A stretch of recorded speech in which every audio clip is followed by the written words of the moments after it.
As a 20-year plus veteran at PBS North Carolina, I am now very familiar with and also appreciative of the privilege of the public trust. And I'm also proud that what public media perhaps has sacrificed in pop and flash has continued to deliver in balance and sober analysis. And while I've witnessed a diminishing of public trust in the press and news industry over the years, I know that were it not for the tenacious and trusted journalists committed to the craft of truth-telling, we might not enjoy the society that has evolved today.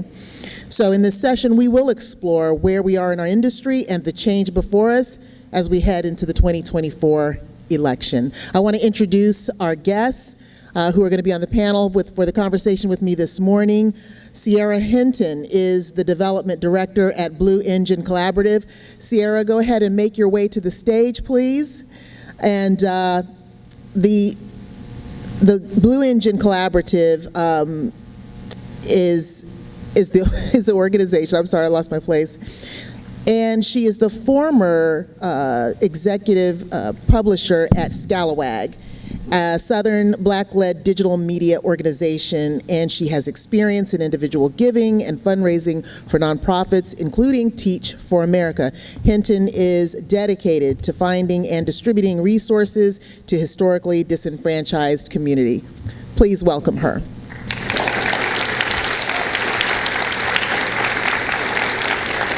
And we'll also be talking to Sailor Jones, the Deputy Director at Common Cause North Carolina, an organization focused on building an inclusive, multiracial democracy in the state. Sailor, please go ahead and I see you coming.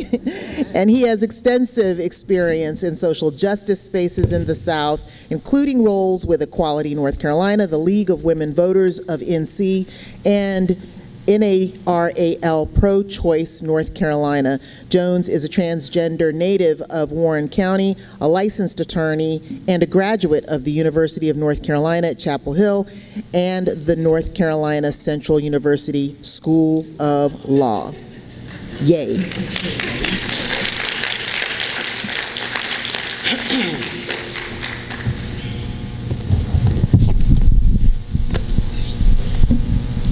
Are we on? We're live? Great, beautiful.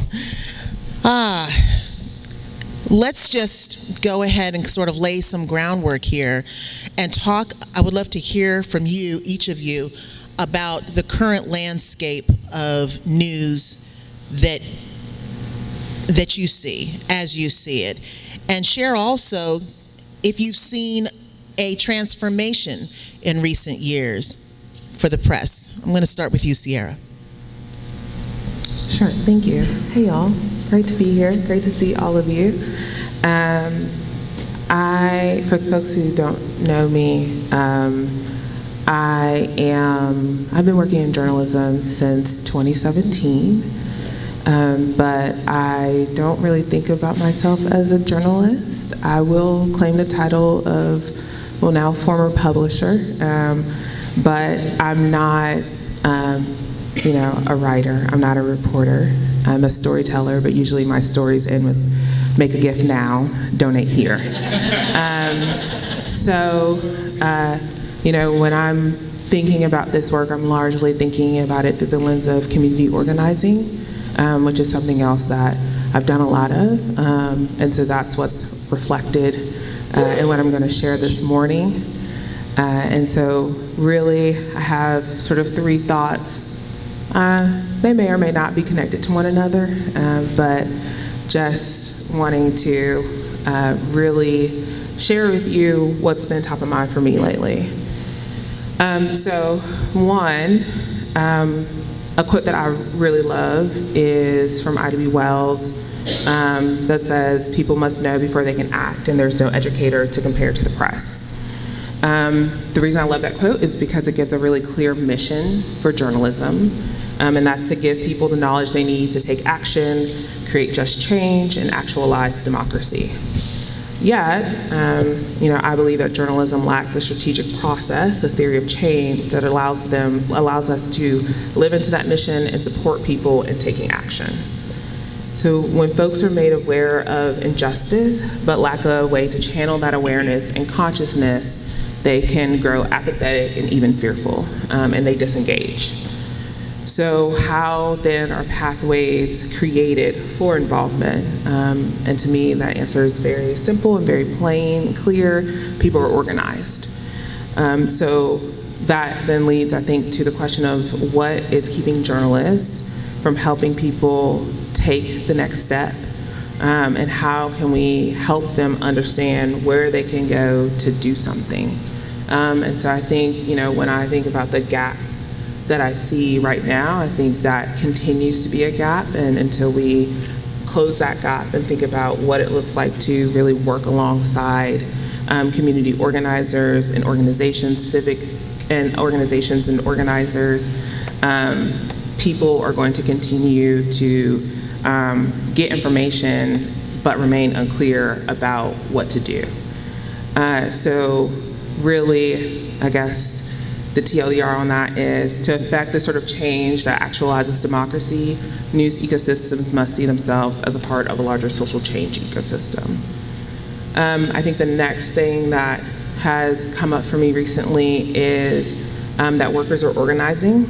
They are organizing here locally, and recently we have seen sanitation workers organizing, we have seen teachers organizing, and this is important for a number of reasons, but thinking especially about the sort of narrative that persists, and I think that the press perpetuates around the fact that the South is not a place where labor organizes. But as we have seen here recently, and also saw with Amazon workers in Birmingham a few years back, Southern workers are on the front lines and are leading the fight. And it's also important because we decry a lack of involvement in civic life, when perhaps we need to expand our understanding of what it means to be civically involved. Protests and civil disobedience are civic engagement, and we are seeing it happen locally and nationally across issue areas. And then finally, I would say another question that I've been sitting with is how do we navigate folks' refusal to engage with the current system?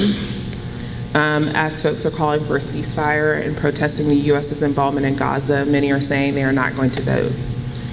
In the primary, I think electoral justice organizers did a good job of shifting folks, and instead, yes? Okay, great. And instead, getting folks to vote uncommitted or no preference, and vote down ballot. So here in North Carolina, nearly 100,000 people voted no preference, and 13% of people who voted in the Democratic primary voted no preference versus voting for Joe Biden, for President Biden. That's not insignificant, and it's something to heed and be mindful of as we head into the general election. It also points to local engagement as a critical mechanism for voter turnout. Successful campaigns are going to need to address real needs and have plans to bring about tangible change. That is what is going to get folks that right now feel disenfranchised to vote. And if mobilization strategies and news reporting prioritize focus on the presidential race, I believe turnout will suffer. So, thank you. Thank you, Cierra, for that positive outlook. But we're going to talk about more positive things as well. But we have to keep it real.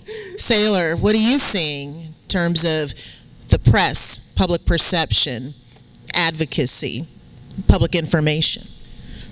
I always agree with Cierra. So it is, and to our detriment sometimes.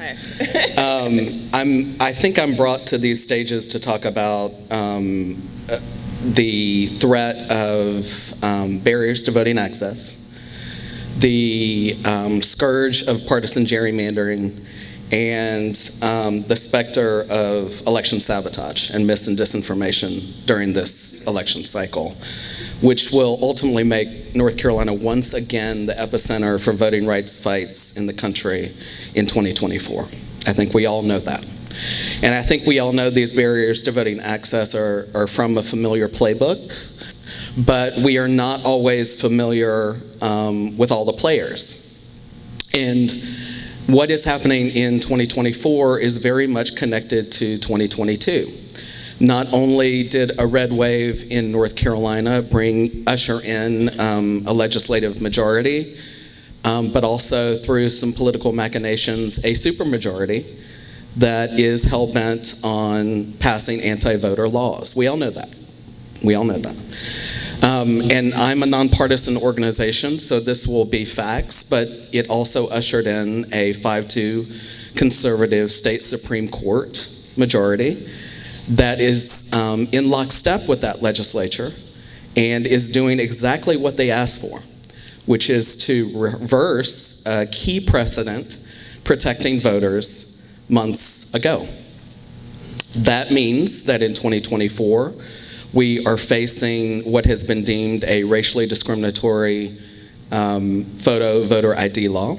We are facing egregious partisan gerrymanders on congressional districts and state legislative districts. And we also saw the disenfranchisement of 56,000 formerly incarcerated people in this state who for 276 days had had their voter registration and their voting rights restored.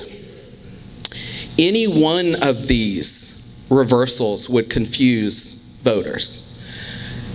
But these rulings also have the impact of shaping potentially another state Supreme Court seat, the gubernatorial race in the state, which is getting hot and heavy as of Tuesday, and in our swing state, the presidency. And that is by design.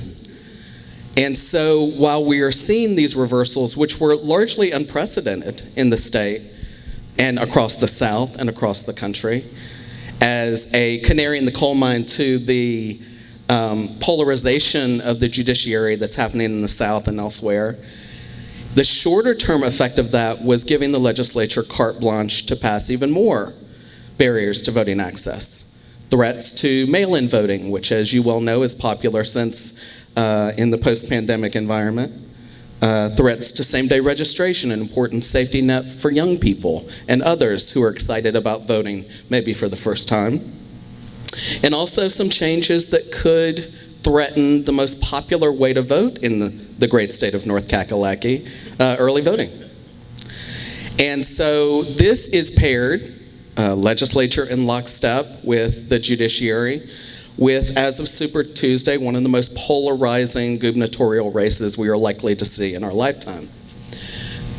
One such candidate is hell-bent on banning abortion access totally, called children who had been the victims of gun violence spoiled little bastards, and made it perfectly clear that people like me who grew up in North Carolina, in places that are rural, and if you're from there, you cannot say it, are filth, should be forced to use the bathroom outside, versus what I love to do is go straight to the legislature and use the bathroom. And, thank you, and, well, I try. So, you know, what do we do, Deb? And I think that is why it's so important Cierra's here and you're here, because this forces us to create this fourth branch. And when we talk about it at Common Cause, we talk about it with the 3 Ps, which, what a great segue. The public interest, and the press, having to come together to overcome these barriers and really make clear that the only way to reform this process is us. And barring reformation of this process, the only way to resist what we are now seeing in North Carolina as attacks on me and on you, that'll be us. And one last thing I'll say, I think for a long time, you and I have been in a doom loop a little bit to the detriment of the people. My organization, which fights for voting rights for all people in the state, is consistently characterized as left-leaning. When did that happen? I would ask. And what about that both sidesism has come for all of us now?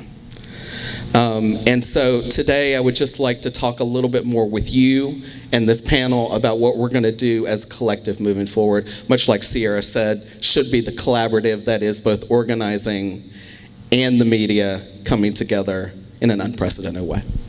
Absolutely. Thank you so much for those summaries.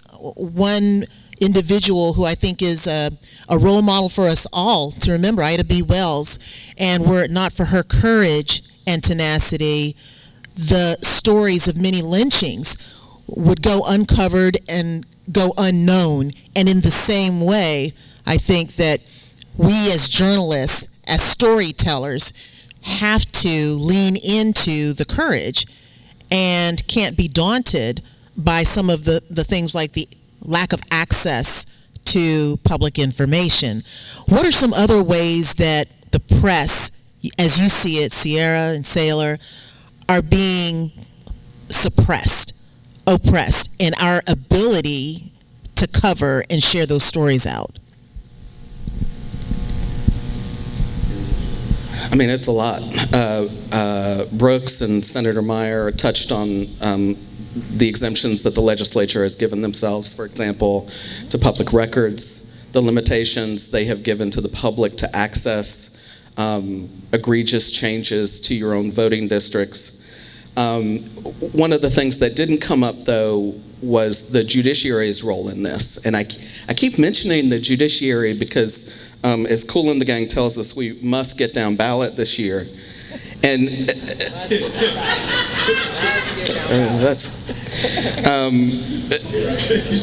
not many people know this, but some journalists in this room reported it, that there were leaked documents that showed that Chief Justice Newby was hoping to limit the precedents that could come up out of the appeals level, and also limit the cases that were going to be used as precedent, but also the cases that would be heard by the state Supreme Court, including but not limited to ones regarding the legislators' actions. This is troubling for many reasons, and maybe why in the legal and Latin parlance we call it a quid pro quo, when lawmakers also work to extend the retirement ages of judges in the hopes that Justice Newby might be around for another redistricting cycle. This is also not simply about transparency for the press, but transparency for the public. There has been a dangerous escalation in outside so-called election integrity groups coming into the state, appealing to the highest levels of the judiciary to purge voters from the rolls. We've had 3 such cases in the past 3 years that are targeting not simply voters in a single county like Mecklenburg, but voters in the largest counties in the state, and some of the voters who, not so coincidentally, are communities of color, rural populations, and young voters who will shape this election in 2024. So when we talk about transparency for the press, it's not simply putting you in the basement anymore. It is literally taking away the tools that you have to put some sunshine on what's happening, and that's not simply the legislative level, but at all branches of government. Well, thank you for that, getting to how we can, as journalists, counter this. We see it coming. And if we see the small steps, we can guarantee there's more to come. It's not by happenstance. It is by design. There are conversations happening, and it's not just unfolding in some kind of convenient way to those who want it to be suppressed. It is a plan. And because it is a plan, there have to be steps, action steps that people in journalism, storytellers, whether you're an investigative journalist or a podcaster or a blogger, can do. What are those tools? What are some of those strategies for choosing what to cover and how to cover it, especially with the goals of balance and this idea of objectivity kind of hanging over us? Yeah, I really appreciated what you just said about, like, this is a plan and this is by design. It is not a coincidence that, the regressive policies and laws that we see happening at both the state and national level are starting here. They are starting in the poorest and blackest region in the country, and that's on purpose. This is a testing ground to see if we can make it happen here. Then how does it then become a national strategy for folks that are trying to uphold and spread injustice? And so I think, we're probably going to sound like a broken record here this morning, but there are already folks who are organizing in other areas, who are thinking about this, who are thinking about what it means to bring folks together to fight back against these laws. We're not the only collective of people that are facing repression in a new way. We know that there are attacks on reproductive rights. We know that there are attacks on trans people. And so there are folks who are already, again, like doing that work to understand, okay, and what does it look like for us to come together and fight back? And so really encouraging journalists and the press to look to blueprints that already exist for how to make that happen. You said the key word here. We're going to start with the doom and gloom and get into the hope, but the blueprint is the key word. Not only are we ground zero for some of the worst and most egregious attacks on the public and the press that we have seen in this country, but we're also the blueprint for turning this ship around, having had the experience of facing this for 10 years, having journalists move down to the basement of the General Assembly, having journalists escorted out and arrested along with protesters in the gallery of the legislature, having journalists shielded from being able to access documents that would show how maps are made, how laws are proposed, how things are passed. Now this group, more than any other, knows how to turn this ship around. And I'll remember VoteBeat is one of the great online outlets that we use. Unfortunately, they're not here, but a good testament to how to cover voting in elections. And Jessica Huseman, who is their editorial director, came to this conference a few years back and said it's going to be very important for journalists when they're talking about elections not to oversimplify the law, and they also have to make plain the stakes. And Cierra and I were talking about that a bit more. We need to say the words abortion. We need to say the words genocide. We need to say the words racism if we are going to dig ourselves out of what those three things have meant in terms of polarizing voters and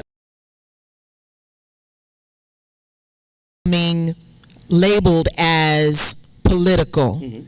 And so I've found, even in my own discourse, an additional intention to be careful in the words that I choose, even with my general, personal conversations, for fear that it might be perceived that I'm being divisive or political, when the reality is that either it's racist or it's not. Either it's diverse or it's not. It's not political. And I think we can't be afraid, like you said, to use those terms, but this whole gaslighting thing really has been effective. Whatever term you take out there, it gets flipped and misused and vilified. And I see it happening, but I'd love for you to share more, Cierra, about being objective, being balanced, but also being truthful in sharing out the facts and avoiding this accusation of being political and partisan. I feel like, folks who know me in the crowd are like, Cierra, you want Cierra to talk about being objective? That's funny. I want to go back real quick before I talk about that to what you were saying. I think my favorite new word that is now divisive is democracy. Wow. We're in a bad way right now, y'all. But I think that points to the fact that we are not very clear about what we mean when we say democracy. I don't think we give people a real understanding of what democracy looks like in practice. and also a roadmap for how we actualize democracy. And so when we just talk about democracy as an idea or an ideal, it's not concrete for people, it's not tangible for people, and so they don't know how to show up in their everyday lives in a way that moves us toward this democracy that we're trying to create.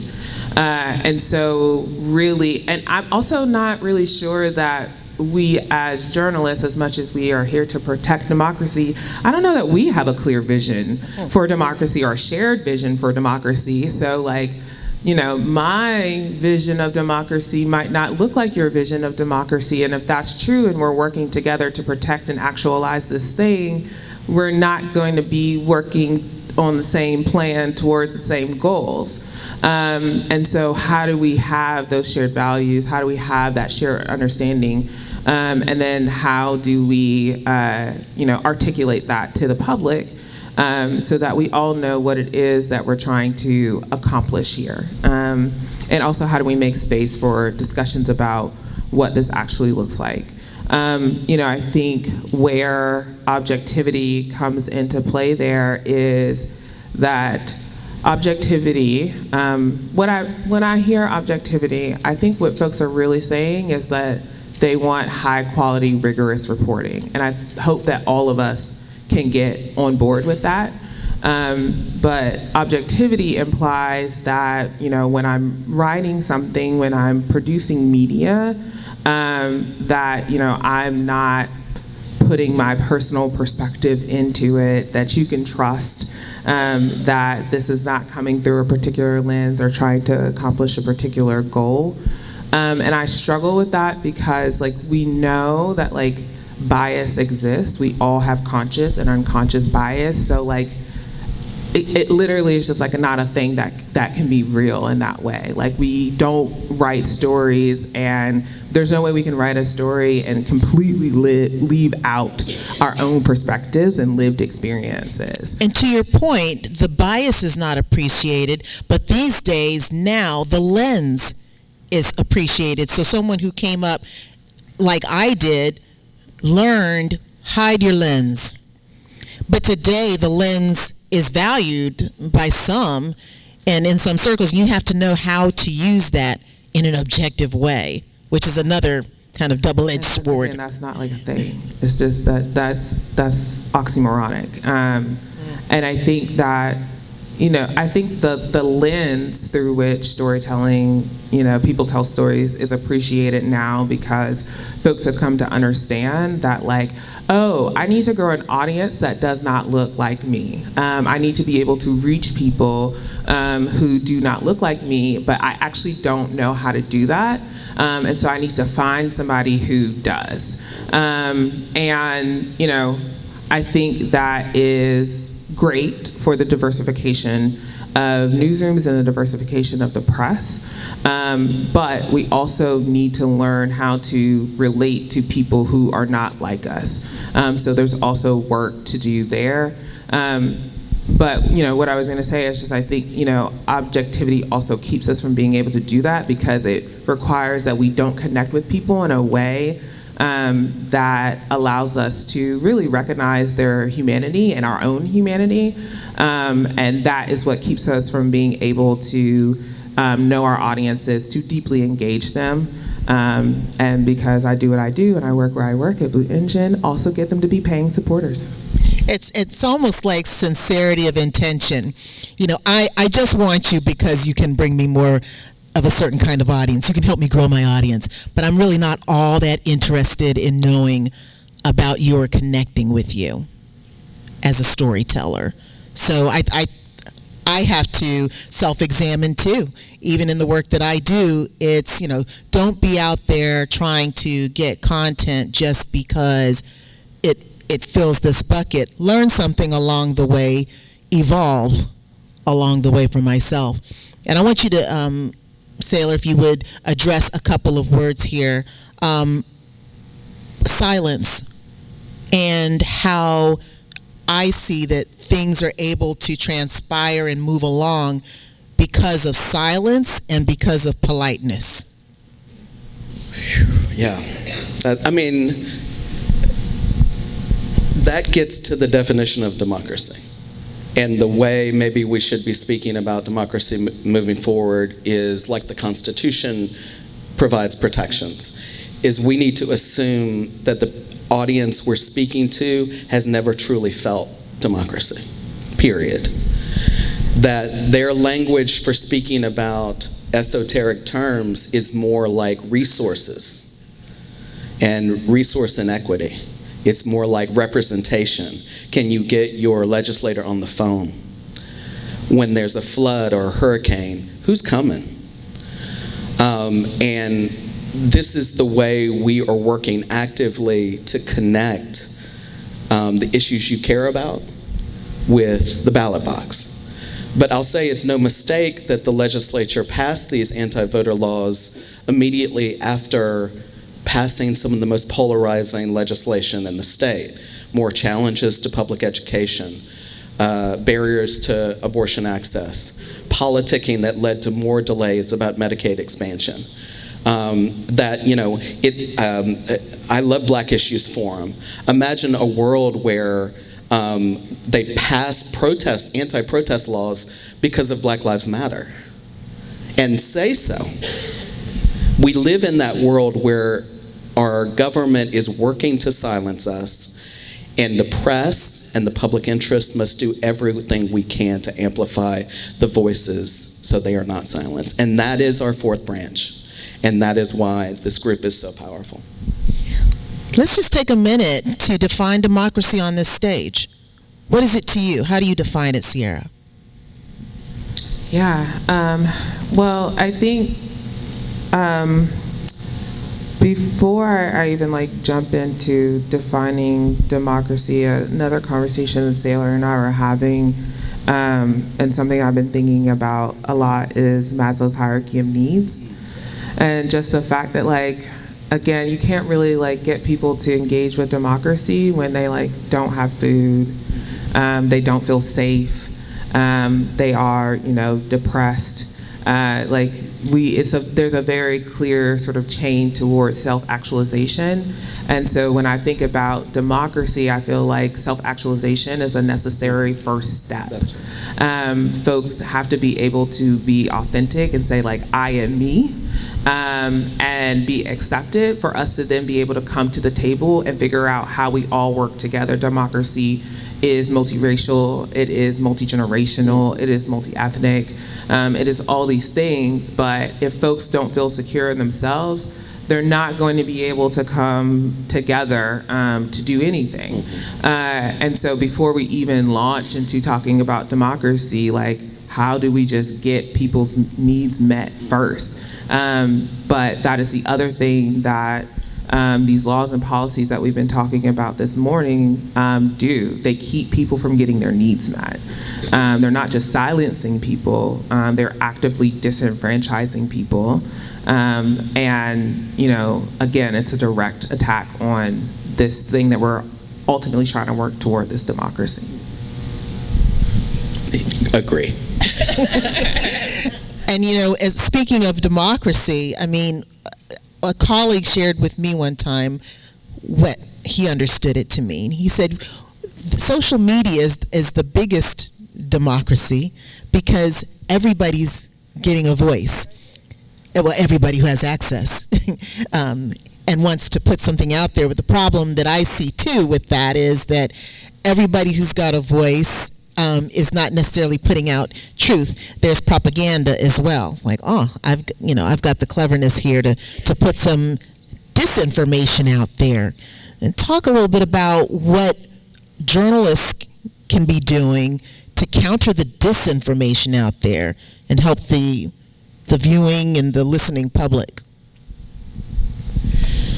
And I think one last thing on democracy is culture, and characterizing democracy as a democracy of information, democracy of health access, democracy of clean water, democracy plus what?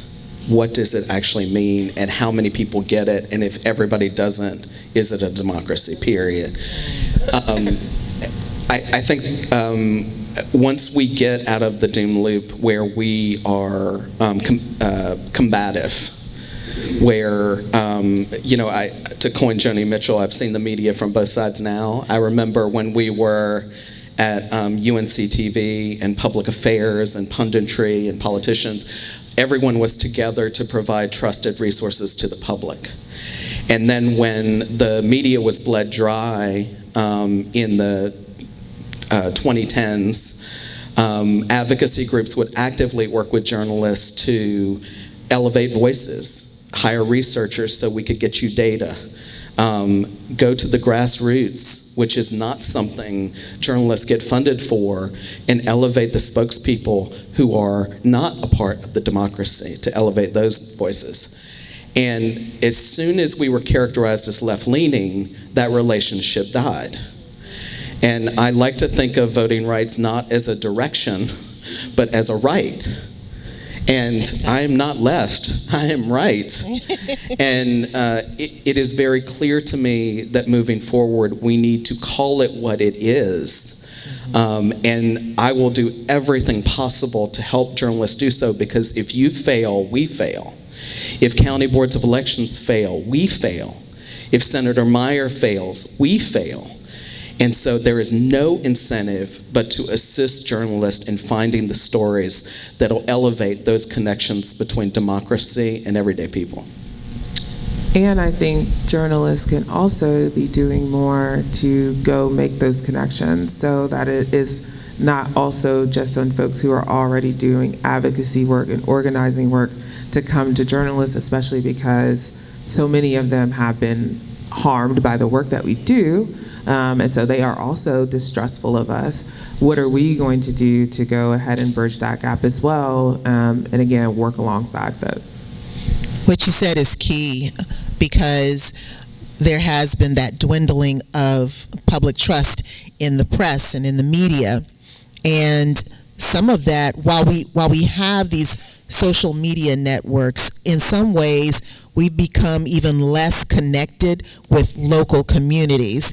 It's very easy to plug into a national issue and just sit on that, continue to talk about that national issue that matters, but what really matters is what's happening in that local jurisdiction. And like you were saying, Sailor, you talk about these judges' races. How often do we hear about those in comparison to what's happening on the national score? Something that, we're going to probably vote for people who are inclined to exercise their rights. They're going to vote on that. But one of the issues that I read is key, in particular for Black voters, is lack of confidence in voting, because they don't know who's running, they don't know what their record is, and then this effort to suppress records makes it difficult for journalists to come out and share that information so that you do have a voter. So where can we fill in the gap as journalists, as editors, as podcasters, anything, whatever you're doing as a storyteller? What tools are in that kit to help ensure democracy? It's a big kit. There are two trends, I think, in the state of North Carolina that I think it's worth hammering home to the media, which may already be clear. Cierra and I were talking about the no preference numbers. But we were also talking about other races in past elections that have garnered as many votes as those high-profile top-of-ticket roles. And I was at the State of the South conference in Georgia, another state that loves to be the bellwether for the best of the worst. And North Carolina came up again and again as one of those places to watch around judicial elections. In 22, I think we were one of two states that had the highest influx of outside spending to turn those races. And that outside money obviously had a tangible impact. As I said, we had the biggest reversals of voting rights in a few months that we've ever had in the state. So it's worth taking a look at those judicial races and who is buying those judges in this political moment. But Deb, you hit the nail on the head. I think a lot of our local communities are the incubators for the big political stories that we're not yet telling. It is very clear to me that public interest advocates, nonprofits like mine, have the funding. We receive the funding to organize on the grassroots and elevate stories of people who are harmed by bad laws. You are not. You don't have that budget. If you want to know who has been harmed in Guilford County over the past 3 weeks, give me a call. And the voters who are most marginalized, we had voters who were trans on our HBCU campuses who were terrified about going into the precinct with their IDs, concerned that they did not reasonably resemble their ID, even though they worked incredibly hard to get it and cast a new vote in this election. That's a hell of a story to tell about the detrimental impacts of these laws going into a general election. But one thing I'll say about this, and this is a sign for hope, we as advocates worked with local bloggers. There's this blog called Rant NC out of Lee County.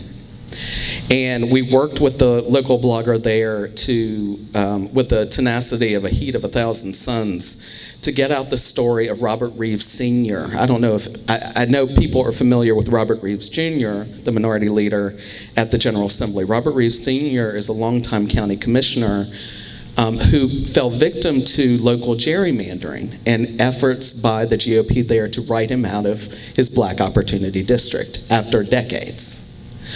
At the same time that Robert Reeves Jr. was being gerrymandered out of his seat, or attempts to gerrymander him out of his seat in the legislature. We worked incredibly hard with people to get that story out. And eventually, Mother Jones bit, CNN bit, we got him on the cover of the New York Times. And I say that not to say that this is the bellwether of success between journalists and advocates, but the impact of that can still be felt. Jan Tart, who is an activist in Lee County, said to us that the national and state exposure of that story let her know that her voice counts. And to me, that was the victory, not saving Commissioner Reeves' seat necessarily, although that Black Opportunity District is now safe because of that exposure. The candidate immediately dropped out. But the idea that local activists now feel their voice can be heard because of that exposure, because they were listened to at the highest level. And my friends, if that's not hope, I don't know what is. Yes, clap, please. Yes. I'll just quickly add, I think that just also points to the fact that there are folks out here who are doing work that we can leverage and amplify and get out to our audiences and communities. I know a lot of y'all are probably out there or have already published some sort of voter guide, and you're going to spend all this time and all these resources to make these voter guides, and I love that for you. But there are also organizations that are already making voter guides, and those voter guides are informed by their connection to community, the time that they have spent doing extensive research on the folks who are running. And so is our job actually then to create some other voter guide, or is our job then to amplify those voter guides, aggregate those voter guides, and point people to information that already exists? Good question. Good advice as well. Let's talk a little bit about opinion polls and where you think they lie in terms of not exciting, but just encouraging public opinion and public action. You hear an opinion poll out there, for example, it's not even an opinion poll, but a poll, for example, about Black support for former President Trump. And to me, when you spread certain kinds of information, it has an impact on the behavior of the public. So where do polls fall in your opinion? How do you use them? We just finished a tour of the state. We did a series of legislative accountability town halls to connect people to their lawmakers. We wanted it to look a lot like what MoveOn.org did during the height of attacks on Obamacare, where even if lawmakers didn't show up, we could have an empty chair, maybe a placard, and folks could just make their voices heard. But the idea was also not only to elevate the voices of people who were unheard inside the halls of the General Assembly, but also survey those audiences, those thousands of people who attended all across the state about the issues that were driving them to vote in 2024. It may come as no surprise to you that the second and third issues that were most salient to them were abortion access and funding for public education. We had an event in Moore County where at the conclusion of the event, the chair of the NAACP was having a conversation with a Proud Boy who was on the school board who had actually been at the insurrection on January 6th about how they could get more funding in Pinehurst. These are the ties that bind people in North Carolina. That is no surprise. But the number one issue that is driving people to the polls, at least from the audiences that came to these town halls in 25 of the most key districts in the state, where constituent matters more, was voting rights. So the headline in North Carolina is North Carolinians are literally voting to vote in our state. And so if you believe voting rights is partisan, that it's only to expand for some people, then I offer to raise your hand if you don't think black people should vote in North Carolina. Raise your hand if you don't think young people should. Rural folk. I don't see any hands. So we're all in this together, and that was across party, across age, and across big blue dots and rural hubs alike. So we should be paying attention to this issue. And we must know that at every level of the ballot, please communicate this if you can, that the governor can veto bad election laws, even if he can't veto gerrymanders. The judiciary will control who controls this state and its laws for the rest of our lives. And your county commissioners all the way down the ballot control county election funding, not the state. And so at every level, there are roles that are not gerrymandered where you can control the next 10 years of this state by simply casting a ballot. And voters are ready. It's time for us to get on board. Absolutely. Thank you so much. I think that's great advice. I hope that a lot of you have pulled something from this conversation. We just have a couple of minutes left.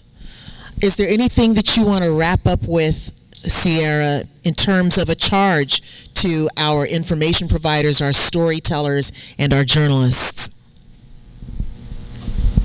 Yeah, I just want to, underline what Saylor just said, and what has come up, I think, multiple times in this conversation.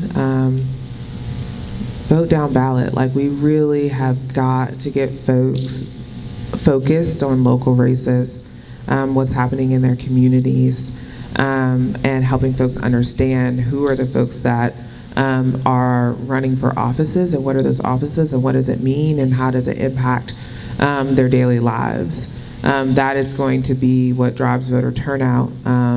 And again, I think we can all agree that that is something that we want because it's core to this democracy we're trying to protect. And the presence of the media in these areas matters to the people. They feel empowered when we show up, when we share their stories, just as the example that you shared. And I think North Carolinians are well aware that to break the chains that bind us, to break gerrymanders, they have to break voting records. And political scientists are saying it's possible that North Carolina could turn out 80% of its people in 2024, despite these barriers to voting access. So what is not broken is North Carolinians' capacity for hope, that they themselves can be the solution to the problems we're facing. Thank you. I'm going to go ahead and wrap us, if that's all right. Sailor Jones, Cierra Hinton, thank you so very much. Really appreciate it.